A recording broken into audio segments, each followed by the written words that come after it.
Wasak na ang tiwala at ubos na ang pasensya ng Saudi Arabia matapos ang sunod-sunod na missile attacks ng Iran sa Gulf. Direktang nagbanta si Foreign Minister Prince Faisal na handa silang gumamit ng military action anumang oras para gumanti.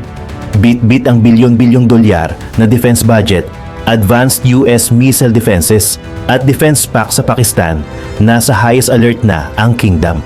Handa na ba ang Saudi na ilabas ang kanilang nakatagong significant capabilities para sa isang total regional war? Bago tayo magumpisa, baka pwede pa like ng video na ito. Malaking bagay na to sa aming mga content creators. Maraming salamat po.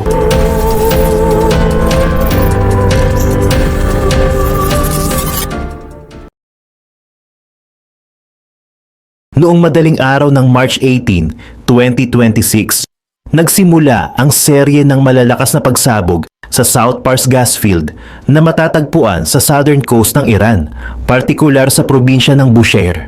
Ang South Pars ay kinikilala bilang pinakamalaking natural gas deposit sa buong mundo na pinaghahatian ng Iran at Qatar, kung saan ang panig ng Qatar ay tinatawag na North Field, ayon sa mga report mula sa Iranian state media at Associated Press. Tinamaan ang mga critical na pasilidad sa Asaluye, isang major energy hub kung saan matatagpuan ang mga gas tanks at refineries ng bansa. Dahil sa pag-atake, nagkaroon ng malalaking sunog sa mga infrastructure na naging dahilan para ilikas ang lahat ng mga manggagawa sa site. Ang South Pars ay napaka-importante sa Iran dahil dito nanggagaling ang 80% ng kanilang domestic gas supply na ginagamit para sa kuryente at heating ng kanilang mga mamamayan.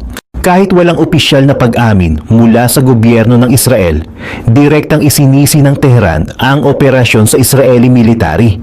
Ang strike na ito ay itinuturing na isang major escalation sa ginagawang Operation Epic Fury ng United States at Israel laban sa Iran na nagsimula pa noong February 28. Sinabi ng mga analyst na ang pag-atake sa South Pars ay isang upstream strike.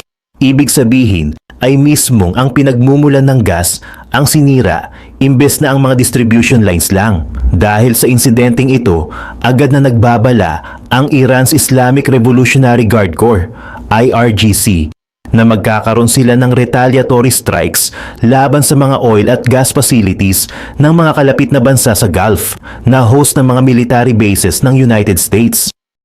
Agad na naramdaman ang epekto ng pagsabog sa global market kung saan tumalon ang presyo ng benchmark Brent crude oil ng 5% at lumampas sa $108 bawat bariles. Sa Washington, nagbigay ng briefing si US Intel Chief Tulsi Gabbard sa Congress at sinabing kahit degraded na ang kapasidad ng Iran dahil sa halos 3 linggong giyera, nananatiling intact ang kanilang command structure at may kakayahan pa rin silang magsagawa ng mga missile attacks. Ang pag-atake sa South Pars ang naging mitsa para sa mga susunod na oras ng kaguluhan sa buong rehiyon dahil itinuring ito ng Iran bilang isang deklarasyon ng full-scale economic war. Agad ngang nagkatotoo ang banta ng Iran nang magpakawala sila ng mga missile patungo sa Ras Laffan Industrial City sa Qatar, ilang oras matapos ang insidente sa South Pars. Ang pasilidad na ito na matatagpuan 80 kilometro sa hilagang silangan ng Doha, ang pinakamalaking liquefied natural gas LNG hub sa buong mundo. Kinumpirma ng Qatar Energy na nagkaroon ng malalaking sunog sa site dahil sa tindi ng impact ng mga Iranian missiles. Ayon sa Ministry of Foreign Affairs ng Qatar, extensive damage ang inabot ng kanilang infrastructure na isang malaking dagok dahil ang Ras Laffan ang source ng halos 20% ng global LNG supply. Bagamat kontrolado na ang mga unang apoy at walang naitalang sugatan o patay sa mga tauhan, naging kritikal ang sitwasyon dahil sa sunod-sunod na pag-atake sa iba pang LNG facilities sa loob ng kompleks. Dahil sa lantarang pag-atake sa kanilang economic lifeline, hindi na nanatiling neutral ang Qatar sa gitna ng tensyon. Agad na idineklara ng Ministry of Foreign Affairs ang military at security attaches ng Iranian Embassy bilang persona non grata. Binigyan sila ng 24-hour deadline para lisanin ang bansa kasama ang kanilang mga staff. Itinuring ito ng gobyerno ng Qatar bilang isang blatant attack at direktang banta sa kanilang national security. Ang dating papel ng Qatar bilang mediator o tagapamagitan sa pagitan ng Iran at ng international community ay tuluyan nang natapos nang piliin nilang putulin ang ugnayang militar sa Tehran bilang tugon sa nasirang soberanya at pinsala sa kanilang energy sector. Sa kabila ng mga pagsabog, siniguro ng Qatar Energy na lahat ng kanilang personnel ay accounted for, pero ang paghinto ng operasyon sa Ras Laffan ay nagdulot ng panic sa European at Asian markets na umaasa sa kanilang gas.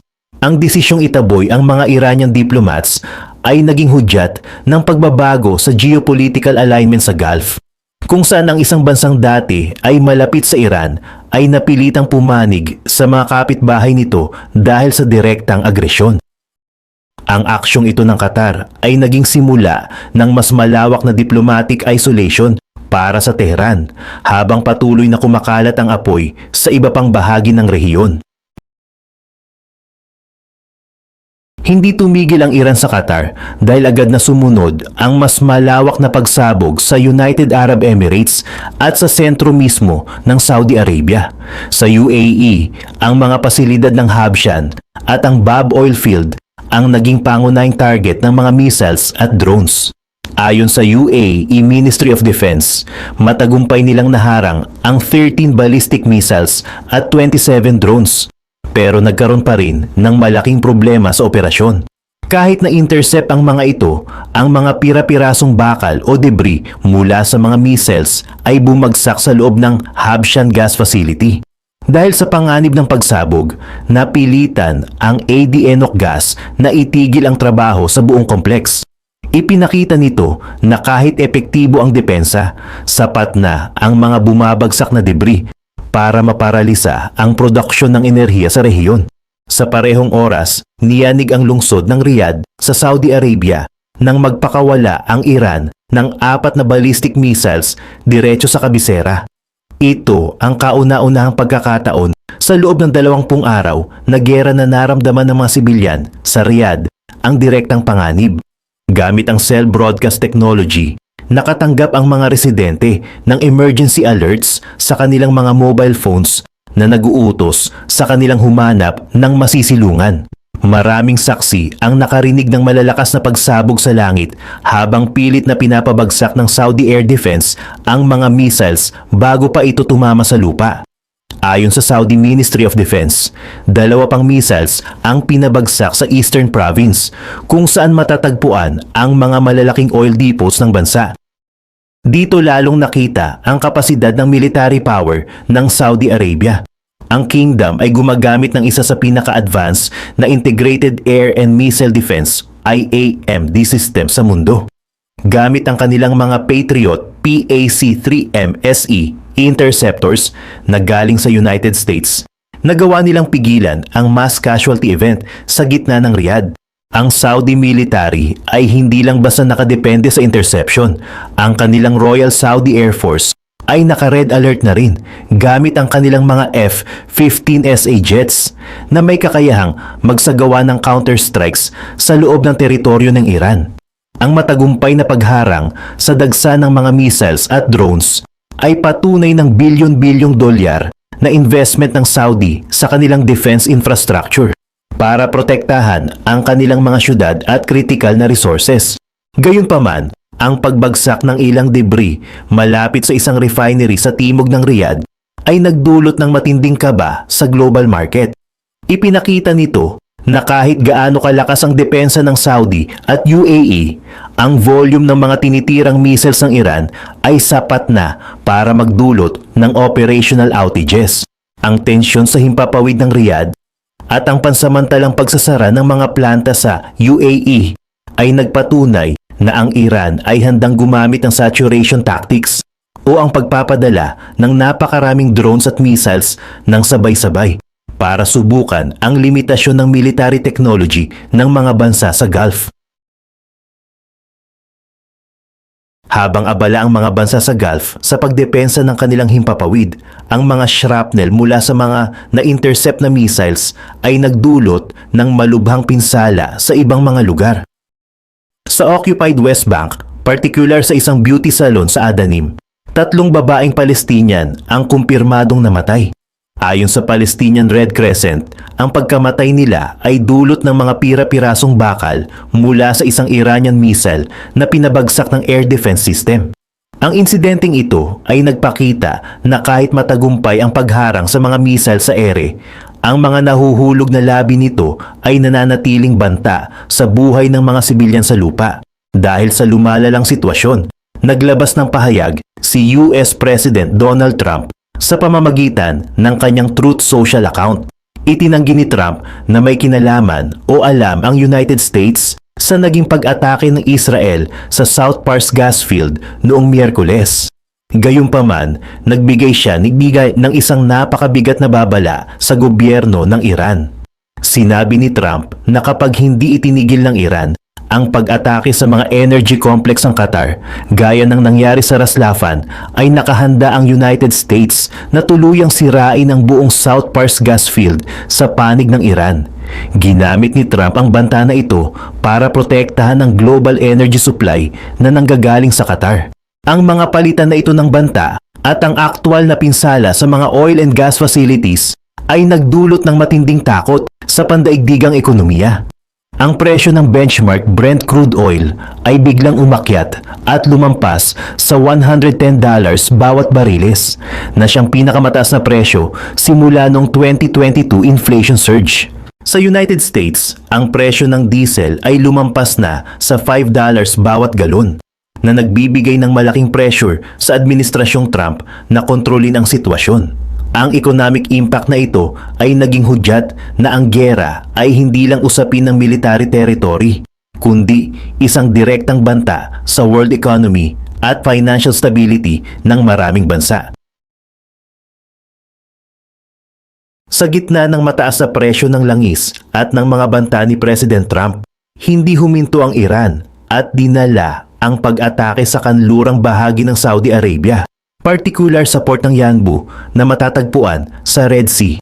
Noong umaga ng March 19, tinarget ng isang aerial attack ang Samref Refinery, na isang joint venture sa pagitan ng Saudi Aramco at ng American company na ExxonMobil.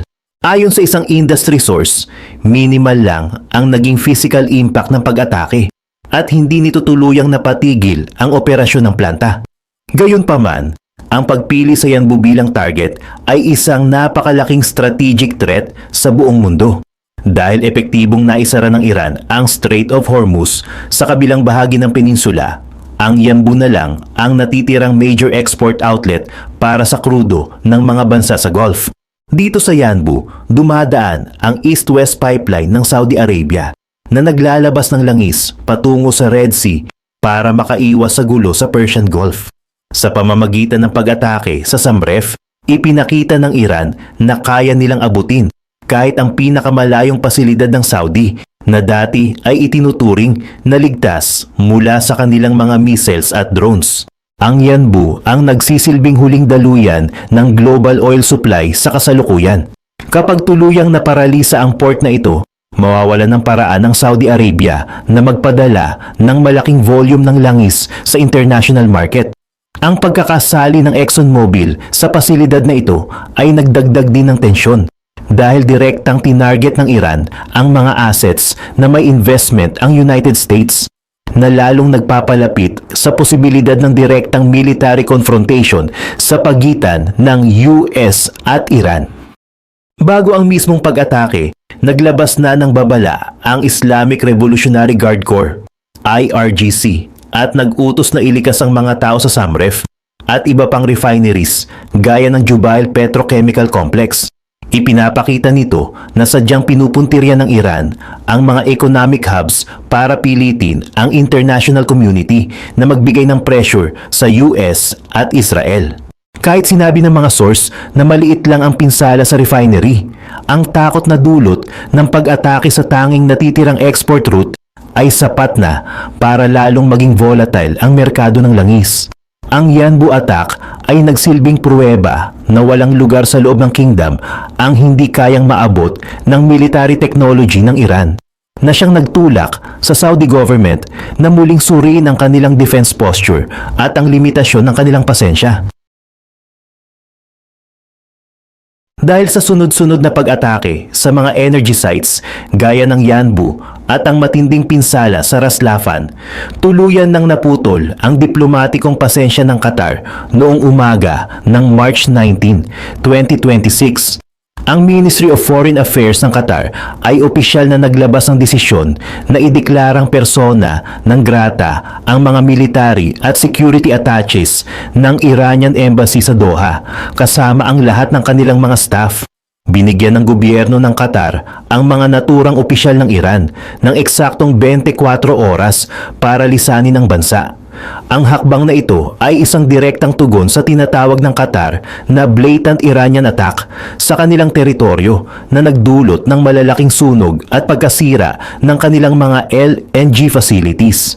Ayon sa opisyal na pahayag ng Qatar, ang ginawa ng Iran ay isang dangerous escalation at isang malinaw na paglabag sa kanilang sovereignty o soberanya. Binigyang diin ng Ministry of Foreign Affairs na ang mga aksyon ng Tehran ay direktang banta sa kanilang national security dahil sadyang tinitira ang mga civilian infrastructure na pundasyon ng ekonomiya ng bansa. Ang aksyong ito ay sinuportahan din ng international community, kabilang si French President Emmanuel Macron na nakipag-usap kay Sheikh Tamim bin Hamad Al Thani. Sa panig ng Qatar, ang pag-atake sa Ras Laffan ay hindi lang simpleng military strike kundi isang economic sabotage dahil apektado ang 20% ng global LNG supply. Ang 24-hour deadline para sa mga Iranian officials ay naging hudyat ng mas matinding diplomatic isolation ng Iran sa loob mismo ng Gulf. Ang pagputol ng ugnayang militar at seguridad sa pagitan ng Doha at Tehran ay nagbigay daan sa mas malawak na pagkakaisa ng mga Arab nations na noong mga oras na iyon ay nagsasama-sama na sa Riyadh para sa isang emergency meeting. Matapos ang naging desisyon ng Qatar na paalisin ang mga Iranian officials, agad na nagtipon-tipon ang mga foreign ministers mula sa iba't ibang bansa sa Riyadh noong March 19 para sa isang emergency consultative meeting. Ang pagpupulong na ito ay dinaluhan ng mga kinatawan mula sa Saudi Arabia, Qatar, United Arab Emirates, Bahrain, Kuwait, Egypt, Jordan, Lebanon, Syria, Turkey, Pakistan at Azerbaijan. Ang layunin ng pagtitipon ay makabuo ng isang nagkakaisang posisyon laban sa serye ng mga agresyon na ginagawa ng Iran sa rehiyon. Nagresulta ang meeting na ito sa paglalabas ng isang opisyal na joint statement na naging hudyat ng mas malawak na koalisyon laban sa Tehran. Sa naturang pahayag, matindi nilang kinundina ang paggamit ng Iran ng mga ballistic missiles at drones para sadyang tirahin ang mga civilian infrastructure at residential areas sa loob ng mga bansang miyembro ng Gulf Cooperation Council, GCC. Inisa-isa sa statement ang mga pasilidad na tinarget gaya ng mga oil facilities, desalination plants na nagbibigay ng inuming tubig, mga airports, at pati na rin ang mga diplomatic premises. Binigyang diin ng 12 bansa na ang ganitong mga atake ay walang basihan at hindi katanggap-tanggap sa ilalim ng anumang dahilan. Ang pinakamahalagang legal na aspeto ng joint statement ay ang pag-invoke o paggamit nila sa Article 51 ng Charter ng United Nations. Ang artikulong ito ay kinikilala ang inherent right o likas na karapatan ng bawat bansa na magsagawa ng individual o collective self-defense kapag sila ay inatake ng ibang estado. Bukod sa karapatan sa pagdepensa, hayagan ding hiniling ng koalisyon na sumunod ang Iran sa UN Security Council, Resolution 2817 na ipinasa nitong Marso 2026. Ang resolusyong ito ay nag-uutos sa Iran na itigil agad ang lahat ng kanilang military operations at ipinagbabawal ang pagsuporta o pag-armas sa mga kaalyadong milisya gaya ng mga Houthi sa Yemen at Hezbollah sa Lebanon. Ang statement ay nagsilbi ring babala na ang hinaharap ng diplomatikong relasyon ng mga bansang ito sa Tehran ay nakadepende na ngayon sa pagrespeto ng Iran sa sovereignty o soberanya ng bawat bansa. Ang pagkakaisa ng mga bansang ito, lalo na ang pagsama ng mga non-GCC powers gaya ng Turkey at Pakistan, ay nagbigay ng mensahe na ang anumang susunod na hakbang ng Saudi Arabia o ng kanilang mga partner ay magkakaroon ng malakas na legal at diplomatikong suporta mula sa international community. Ang legal na babala ng 12 nasyon ay may kaakibat na seryosong military weight, lalo na mula sa Saudi Arabia na kilala sa pagkakaroon ng isa sa pinakamalaking defense budget sa buong mundo. Sa loob ng 20 araw na conflict, naipakita ng kingdom ang kanilang Advanced Integrated Air and Missile Defense IAMD system na nakapag-intercept na ng mahigit 457 drones, 40 ballistic missiles at 7 cruise missiles mula sa Iran. Ang pangunahing sandata nila sa himpapawid ay ang Patriot PAC-3 MSE interceptors na ayon sa Defense Security Cooperation Agency ng US ay sadyang idinisenyo para sa hit-to-kill accuracy laban sa mga high-speed ballistic threats. Hindi lang ito basta defensive system. Ang radar at command center ng Saudi ay nakalink sa isang malawak na network na kayang mag-track ng maraming targets ng sabay-sabay sa buong rehiyon.